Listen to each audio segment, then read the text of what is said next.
Hello friends, एक नई कहानी के साथ फिर से हाजिर हूँ। तो चलिए फिर जो भी लोग पहली बार चैनल पर आए हैं, पहले चैनल को सब्सक्राइब कर लें और कहानी अच्छी लगे तो लाइक कर देना। चलिए फिर कहानी को शुरू करते हैं। आज मेरी जेठानी बेहोश हो गई थी। मेरा पति गोद में उठाकर उन्हें गाड़ी में बिठाकर डॉक्टर के पास ले गया। सदमा ही कुछ ऐसा था। मेरे जेठ का कुछ दिन पहले देहांत हो गया था। मेरी जेठानी को बार बार दौरे पड़ने लगे थे। मेरे जेठ जेठानी में बहुत प्यार था। मैंने आज तक उन्हें कभी लड़ते झगड़ते नहीं देखा था। जेठ के अचानक से हार्ट फेल होने की वजह से मौत हो गई थी। 4 दिन से मेरी जेठानी ने कुछ भी नहीं खाया था। मैंने ज़बरदस्ती उसे कभी दूध पिलाने की कोशिश की और कुछ खिलाने की, लेकिन वो साफ मना कर देती थी। लेकिन एक अजीब बात ये थी कि वो किसी के हाथ से खाना ही नहीं खाती थी। लेकिन जब मेरा पति उन्हें अपने हाथ से खिलाता तो वह खाने लगती। मैं और मेरा पति जेठानी का बहुत ख्याल रखते थे। एक तो वो बे औलाद थी, उस पर अब पति का गम। मुझे भी उसकी हालत पर अफसोस होता था। लेकिन ना जाने क्यों, जब से मेरे जेठ का देहांत हुआ था वो रोज़ ही चक्कर खा के गिर जाती थी। मेरे पति उन्हें डॉक्टर के पास ले जाते। मुझे तो बहुत परेशानी सी होने लगी थी। एक तो मेरी जेठानी किसी काम को हाथ भी नहीं लगाती थी। सारा काम मैं ही करती थी। फिर मेरे दोनों बच्चे छोटे थे, उन्हीं से फुर्सत ही नहीं मिलती थी। उस पर अब ये आफत मुझ पर टूट पड़ी थी कि जेठानी आए दिन बेहोश हो जाती थी। हालांकि उनका मायका भी ठीक ठाक पैसे वाला था, लेकिन वो अपने मायके भी नहीं गई थी। कहने लगी कि मुझे अब हमेशा अपने इसी घर में रहना है। जबकि वो जवान थी, चाहती तो दूसरी शादी भी कर सकती थी। लेकिन कहने लगी कि वो मेरे जेठ के नाम पर ही ज़िंदगी गुजारेगी। पहली बार तो मैंने यही सोचा कि वो सदमे में है, जैसे जैसे वक्त गुजरता जाएगा वो ठीक हो जाएगी। लेकिन अब तो महीना गुजर गया था। अब मेरी जेठानी की हरकतें मुझे कुछ अजीब सी लगने लगी। वो पूरा दिन कमरे में बंद रहती। खाना नाश्ता मैं उन्हीं के कमरे में देकर आती। कोई मोहल्ले की औरत मुझसे मिलने भी आती तो वो कमरे से नहीं निकलती थी और मिलने से इनकार कर देती थी। मुझे मुकेश की बात करके दुख होता था। अब ये भी नहीं था कि वो हर वक्त रोती रहती थी। पूरा दिन नॉर्मल ही रहती थी।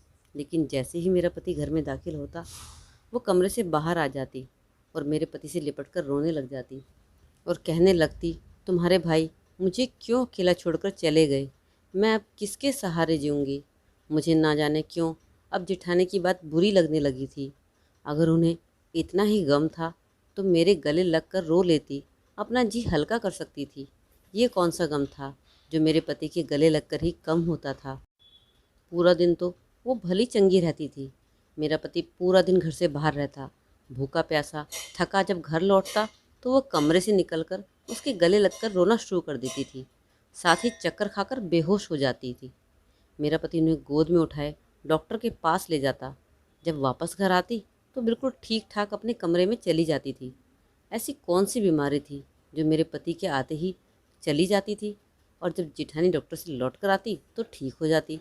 मेरा पति भी बिना नाक मुंह फुलाए अपनी भाभी के काम के लिए तैयार हो जाता और अगर मैं किसी काम के लिए कह देती तो मना कर देता था कि अभी थका हुआ हूँ, नहीं जा सकता।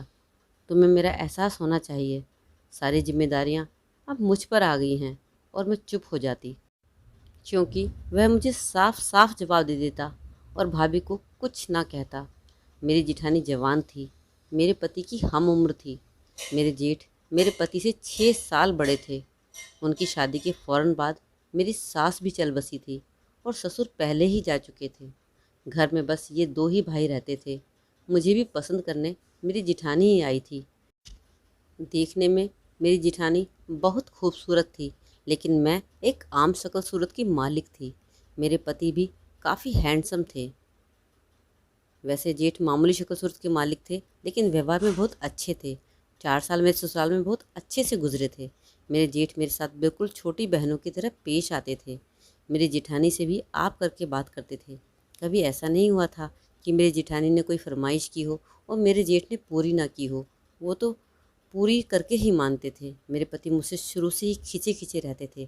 शादी की रात मुझे देखकर ही ना जाने क्यों मेरे पति का मूड ऑफ हो गया था। मुझसे सीधे मुंह बात भी नहीं की थी, बस हर वक्त मुझ पर गुस्सा ही करा करते थे। 2 साल के बाद मेरे 2 बच्चे हो चुके थे। मेरी जिठानी बे औलाद थी, लेकिन अजीब बात ये थी कि उसने कभी भी मेरे बच्चों को पकड़कर प्यार नहीं किया था। पता नहीं क्या था, वरना एक घर में रहते हुए भी वो औलाद की कमी मेरे बच्चों को प्यार करके पूरा कर सकती थी। लेकिन हर वक्त बस खुद पर ही ध्यान देती। मुझसे बहुत से प्यार से बात करती थी और वह घर के कामों की सारी जिम्मेदारी मुझ पर डाल चुकी थी। और खुद कभी जिम जाकर अपनी फिटनेस का ख्याल रखती तो कभी पार्लर जाकर बस अपने हुस्न को चमकाती रहती थी। मेरे पति मुझसे उखड़े उखड़े से रहते थे। मुझे रात को ही तैयार होने की फुर्सत मिलती थी। पूरा दिन मेरी जिठानी मुझे किचन के कामों में उलझाए रखती थी। जब मैं रात को तैयार होती तो दीपक कहते, अब तुम्हारे तैयार होने का क्या फ़ायदा है? जब मैं आता हूँ तब तो तुम पसीने से भीगी होती हो। देखकर ही मेरा मूड ख़राब हो जाता है। एक तो पहले ही आम शक्ल सूरत की हो, उस पर अब आओ तुम बेहाल नज़र आती हो। मेरे आने से पहले अपने सब काम ख़त्म कर लिया करो। भाभी को देखो, भाई के आने से पहले ही कैसे खुशबू भरी हो जाती है। उन्हें देखकर ही दिल बाग बाग हो जाता है। मुझे दीपक की बातों से बहुत तकलीफ़ होती थी, लेकिन मेरे साथ प्रॉब्लम ये थी कि मैं खामोश और दबी सी लड़की थी। मुझे ज़्यादा चालाकियाँ नहीं आती थी। मुझे शादी की पहली रात दीपक ने यही कहा था कि मैं उनकी भाभी की कोई बात ना टालूं, कभी उनके साथ बहस ना करूं। मैंने कभी अपनी जिठानी के साथ किसी भी मामले में बहस नहीं की थी। मेरी रंगत साफ़ सुथरी थी, लेकिन घर की जिम्मेदारियों ने लगकर मुझे इतनी फुर्सत नहीं मिलती थी कि मैं अपने पति के घर आने से पहले तैयार होकर बैठ जाऊं। बल्कि अक्सर ये होता था कि जब भी मेरे पति के आने का वक्त होता, मैं किचन का काम निपटाकर कमरे में जाने लगती तो मेरी जिठानी तैयार होकर अपने कमरे से निकलती और मुझसे कहती कि सीमा, तुमने सलाद तो काटा ही नहीं। तुम्हें पता है ना कि दीपक को सलाद कितना पसंद है। चलो जाओ पहले सलाद बना लो। कैसी बीवी हो तुम, अपने पति की पसंद नापसंद का क्यों नहीं ख्याल रहता? मुझे देखो, मुकेश के साथ साथ दीपक की पसंद नापसंद सबका मुझे अच्छे से पता है। मैं सलाद बनाने लगती। जैसे ही दीपक घर लौटते, मेरी भाभी फ़ौरन घर का दरवाज़ा खोलकर मुस्कुरा देती। दीपक भी मुस्कुराकर जवाब देते। यह भी कहते कि भाभी, आप तो आज बहुत ही खूबसूरत लग रही हैं। थोड़ा बहुत मेकअप करने की तमीज़ सीमा को भी सिखा दो। जब भी मैं घर आता हूँ तो किचन में ही नज़र आती है। थोड़ा सा भी इसके करीब जाओ और बात करो तो अदरक और लहसुन और पसीने की बू से मेरा जी मचलने लगता है। दीपक की बात सुनकर मेरी जिठानी खिलखिलाकर हंसने लगती। कहती, भाई तुम्हारी बीवी बहुत सुस्त है, पूरा दिन घर के काम भी उससे ख़त्म ही नहीं होते। मैं तुम्हारे भाई के आने से पहले सब काम निपटा कर देखो कैसे फ़्रेश हो जाती हूँ। लेकिन अपनी जिठानी को इस तरह की बातें करके देख मैं सोचती कि ये रंग रूप क्या वो सिर्फ दीपक को ही दिखाती है। जब मेरे जेठ अपने काम से थके आते हैं तब भी वो आंगन में दीपक के साथ बातों में व्यस्त रहती है। बाहर की डोरबेल बजती है तो मुझसे कहती है कि सीमा, जाकर दरवाज़ा खोलो, तुम्हारे भाई आए होंगे। मैं किचन में सलाद बनाने के बाद रोटियां पकाकर बाहर निकलती और अपने जेठ के लिए दरवाज़ा खोलती। अपने जेठ को हाथ जोड़कर नमस्कार करती और अपने कमरे में चली जाती। जब नहा धोकर जल्दी जल्दी नीचे आती तो भाभी टेबल पर खाना लगा चुकी होती। बल्कि कई बार तो ऐसा होता कि भैया, भाभी और मेरे पति खाना खा चुके होते। मेरे जेठ भी थके हुए आते थे। जब वह फ्रेश होकर बाहर आते तो उनका खाना भी ढका हुआ रखा होता था। भाभी दीपक के साथ टीवी देख रही होती, लेकिन मेरे जेठ उन बातों को महसूस नहीं करते थे। वो चुपचाप खाना खा लेते। जैसे ही खाना खाकर खाली होती, भाभी मुझसे कहती कि अब किचन तुम संभालो, मैं बहुत थक गई हूँ। मैं टेबल से बर्तन उठाने लगती और यह भी सोचती कि पहले भी तो मैं ही किचन संभालती हूँ। वो करती ही क्या है, बस अपने हुस्न को चमकाती रहती है। शादी के चंद माह बाद ही मैं गर्भवती हो गई थी। दीपक का रवैया भी मुझसे कुछ बेहतर सा हो गया था। जब मेरा पहला बेटा हुआ तो दीपक के साथ साथ मेरे जेठ भी बहुत खुश हुए थे। उन्हें बच्चों की बहुत ख्वाहिश थी। वो जब भी घर लौटते मेरे बेटे को पकड़ लेते, इससे बहुत प्यार करने लगते। वहीं उनके उल्टा मेरी जिठानी मेरे बेटे को कभी भी प्यार नहीं करती थी। वो मुंह से कहती तो बहुत थी कि उन्हें औलाद की ख्वाहिश है, लेकिन मैंने कभी उनकी आंखों में औलाद की तड़प नहीं देखी थी। अभी मेरा बड़ा बेटा कुछ माह का ही हुआ था कि मैं फिर से गर्भवती हो गई थी। मुझे लगा था कि मेरी ख़राब तबीयत को देखते हुए मेरी जेठानी मेरा एहसास करेगी, लेकिन मेरी जिम्मेदारी इतनी ही रही। छोटे बच्चों के साथ इस हालत में भी मैं किचन में सब काम संभालती थी। अगर कभी दीपक से शिकवा भी कर देती कि भाभी मेरी बिल्कुल मदद नहीं करवाती, तो वो मुझ पर चिल्लाने लगते और मुझसे कहने लगते कि तुम क्या जाहिल औरतों की तरह लगाई बुझाई करने बैठ जाती हो। हमारे घर में इससे लड़ाई झगड़ा बढ़ेगा और कुछ नहीं। भाभी को देखा है कि मजाल है कभी तुम्हारी बुराई मेरे सामने कर दे, क्योंकि वह घर बनाना जानती है, रिश्ते निभाना जानती है। वो तुम्हारी तरह नहीं है। खबरदार जो भाभी के बारे में आगे से कुछ कहा। जरा सा काम क्या बढ़ गया है, तुम तो मेरे सर पर ही चढ़ गई हो। दीपक मेरी बात बिल्कुल भी नहीं सुनते थे। मुझे समझ ही नहीं आता था कि भाभी दिन भर करती ही क्या है। किचन की सारी जिम्मेदारी मुझ पर डाल रखी है। कपड़े धुलाई सब मैं करती हूँ, बाकी करने को बचता भी क्या था। दूसरा बेटा होने पर मैं बिल्कुल ही बेपरवाह सी हो गई थी। अक्सर ऐसा होता था कि मैं बच्चों और घर की जिम्मेदारियों में दीपक को बिल्कुल भी वक्त नहीं दे पाती थी। बाकी मैं दिन भर की थकी होती थी, लेटते ही गहरी नींद में सो जाया करती थी। खुद पर ध्यान देने का कोई भी वक्त नहीं मिलता था।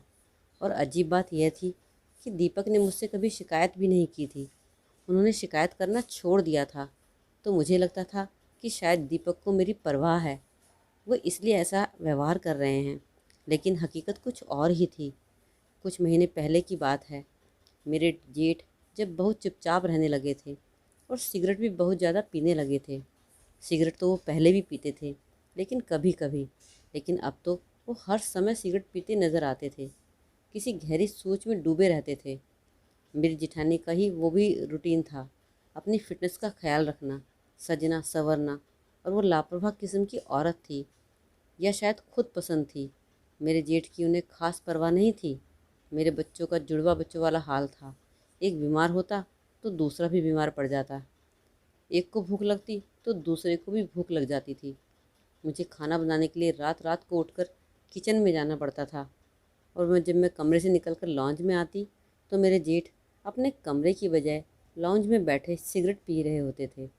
वो किसी गहरी सोच में डूबे हुए होते थे। ना उन्हें मेरे किचन में जाने का पता चलता था और ना ही वापस आने का। मैं अपने कमरे में कब जाती उन्हें पता ही नहीं चलता था। वो अपनी ही सोचों में मगन थे। जब मैं कमरे में गई तो मेरे दोनों बच्चे रो रहे थे। दीपक उनकी वजह से बहुत ही गुस्से में लग रहे थे। मैंने दोनों बच्चों को खाना खिलाया तो बच्चे चुप हो गए। मैंने दीपक से कहा कि मुकेश भाई आजकल बहुत ज़्यादा चुप चुप रहने लगे हैं, सिगरेट भी कुछ ज़्यादा ही पीने लगे हैं, पता नहीं क्या वजह है। दीपक शायद नींद में थे और कहने लगे ऑफिस की टेंशन होगी, ठीक हो जाएगी। और यह कहकर वो सो गए। लेकिन मुकेश भाई ठीक होने की बजाय अपने गम अपने सीने में छुपाए दुनिया से चल बसे थे।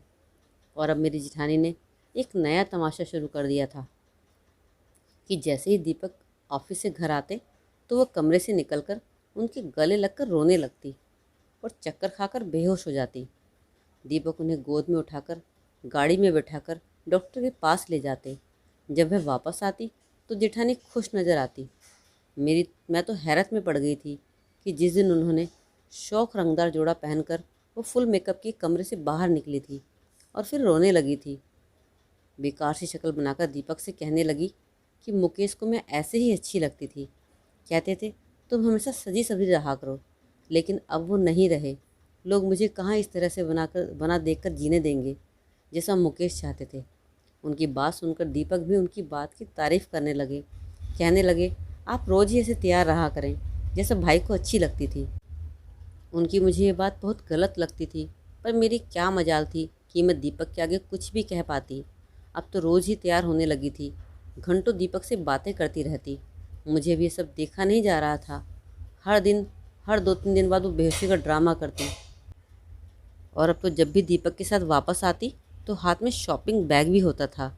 और मुझसे दीपक कहते कि भाभी का दिल बहलाने के लिए मैंने उन्हें कुछ शॉपिंग करवा दी है, ताकि उन्हें ये ना लगे कि मुकेश भाई नहीं हैं तो इनकी कोई परवाह नहीं करता है। एक बार तो जो कुछ मेरी नज़रों ने देखा मेरे होश उड़ने के लिए काफ़ी था। रात को मैं बच्चों के रोने की आवाज़ सुनकर उठ बैठी। बराबर में देखा तो मेरा बिस्तर खाली था, दीपक वहाँ पर नहीं थे। जब मैं दूध बनाने के लिए कमरे से बाहर निकली तो मुझे अपनी जिठानी के हंसने की आवाज़ें आ रही थी। मैं धीरे धीरे कदम उठाती हुई उनके कमरे तक पहुँची। दरवाज़ा बंद था, लेकिन खिड़की खुली हुई थी। मैंने खिड़की से अंदर झाँक कर देखा तो जो कुछ मेरी आंखों ने देखा, मेरे पैरों तले तो ज़मीन ही निकल गई। मैं वापस अपने कमरे में आकर रोने लगी। मैंने बच्चों को दूध दिया और सुला दिया। कुछ देर के बाद दीपक मुस्कुराते हुए कमरे में आ गए और मुझे देखकर कहने लगे, तुम अभी तक जाग रही हो? मैंने पूछा, आप कहाँ थे? तो कहने लगे, भाभी भाई के बाद बहुत उदास हो गई है। मैं पानी पीने कमरे से बाहर निकला तो मुझे उनके कमरे से रोने की आवाज़ें आ रही थी, इसलिए मैं उनके पास चला गया था, उन्हें तसल्ली दी थी। मैं थोड़ा सा मुस्कुराई और मैंने कहा, आपके यहाँ भाभी को सीने से लगाकर तसल्ली दी जाती है क्या? मेरी बात सुनकर वो मुझे घूरने लगे और कहने लगे, तुम छुप छुप कर मुझे देखती हो क्या? क्या समझती हो तुम मुझे? वो मेरी भाभी है, मेरे भाई की बीवी है। मैं उनको छोटा भाई समझकर तसल्ली दे रहा था, लेकिन अगर तुम मुझ पर यूं ही शक करती रही तो हाँ, तब मैं ज़रूर उनसे शादी कर लूँगा। यह बात सुनकर तो मेरे होश ही गुम हो गए। मेरा मायका कोई पैसे वाला तो था नहीं, फिर मेरी और भी छोटी बहनें थी जो शादी के लायक थी और अच्छे रिश्ते के इंतजार में बैठी थी। मैं अपने 2 बच्चों के साथ मायके जाकर भी नहीं बैठ सकती थी। मैंने एक चुप्पी साध ली थी। मेरी जिठानी तो और भी बेशर्म हो गई थी। अब तो वह दीपक के साथ बाहर खाना खाने भी चली जाती थी। वो मुझ पर हुक्म भी चलाने लगी थी, लेकिन मैं कब तक बर्दाश्त करती। एक दिन मैं उन पर चिल्लाने लगी। मैंने कहा कि आपके अंदर शराफत नाम की चीज़ है कि नहीं? दीपक के साथ होते हुए आपको शर्म नहीं आती? वो मेरा पति है, लेकिन रात को आप उसे रो धोकर अपने कमरे में बुला लेती हैं। उस दिन भी जब मैंने खिड़की से अंदर झाँका था तो दीपक के सीने लगकर तुम हंस रही थी और कह रही थी कि तुम मुझे बिल्कुल मुकेश की तरह लगते हो। जब मेरे करीब आते हो तो मुझे लगता है कि मुकेश मेरे पास हैं। प्लीज़ दीपक, मेरे पास से उठकर मत जाओ। और दीपक भी तुम्हारा सर सहला रहा था और कह रहा था, आप क्यों हर वक्त भाई को याद करती रहती हैं? इस तरह तो बीमार पड़ जाएंगी। मैं एक औरत होने के नाते ये सब बर्दाश्त नहीं कर सकती। आप दीपक को आंसू बहाकर पिघला लेती हैं और उसे हासिल कर लेती हैं। वो मेरी बात सुनकर ठहाके लगाकर हंसने लगी। कहने लगी, जाकर पहले अपनी शक्ल आईने में देखो और फिर दीपक को देखो। तुम किसी भी तरह से उसकी सास नहीं जचती हो। तुम उसकी बीवी कम और नौकरानी ज़्यादा लगती हो। मुझे उनकी बात सुनकर बहुत ही अफसोस हुआ। मैंने कहा, तो फिर आपने मुझे अपने देवर के लिए क्यों पसंद किया? उनके लिए किसी खूबसूरत लड़की को लाना चाहिए था ना। इंसान देखने में जैसा भी हो, लेकिन नाइंसाफ़ी तो बर्दाश्त नहीं कर सकता ना। मुझसे अभी ये बात बर्दाश्त नहीं हो रही है। वो इस बात पर भी हंसने लगी और कहने लगी कि मैंने जानबूझकर तुम्हें दीपक के लिए पसंद किया था। मैं जानती थी कि तुम और दीपक के हिसाब से अच्छी नहीं हो। असल में मुझे दीपक के लिए तुम जैसी आम शक्ल सूरत की लड़की ही चाहिए थी, ताकि वो तुम्हारी बजाय मुझे देखने में ज़्यादा दिलचस्पी रखे, मेरी तारीफ़ करे, क्योंकि मेरे साथ भी ऐसा ही हुआ था। मैं बेमिसाल हुस्न की मलिका थी, लेकिन मेरे घर वालों ने मुकेश की सिर्फ शराफत देखकर एक मामूली शक्ल सूरत वाले शख्स से मेरी शादी करवा दी थी। मैं जब विदा होकर इस घर में आई तो पहली बार मैंने दीपक को देखा था। वो अपने भाई से बिल्कुल अलग था। पहली नज़र में दीपक पर अपना दिल हार बैठी थी। मुकेश के कमरे में दुल्हन बनी बैठी थी, लेकिन मेरे जहन में बस एक ही शख्स था और वो था दीपक। मुकेश मेरे हुस्न की तारीफ़ बहुत करते थे, लेकिन मुझे कभी उनकी ज़बान से अपनी तारीफ़ अच्छी नहीं लगती थी। मैं तो रोज़ दीपक के लिए सस्ती संवरती थी। वो मुझे भाभी समझता था, इज्जत भी करता था, लेकिन एक ही तकलीफ़ होती थी कि वो मुझसे दूर दूर रहता था, मुझे देखता ही नहीं था। शायद इसलिए कि उसकी भाई की बीवी थी, लेकिन दीपक की आदत मेरी जान जलाकर रख देती थी। मेरी सास बीमार रहती थी, उसे मेरी खिदमत की ज़रूरत थी, लेकिन मुझे न पति की परवाह थी न बीमार सास की। मैं हुस्न की मलिका हूँ, मुझे हसीन मर्द चाहिए। और दीपक मुझे बहुत पसंद था। मुकेश को बच्चे अच्छे लगते थे, लेकिन मुझे अपनी फ़िटनेस प्यारी थी।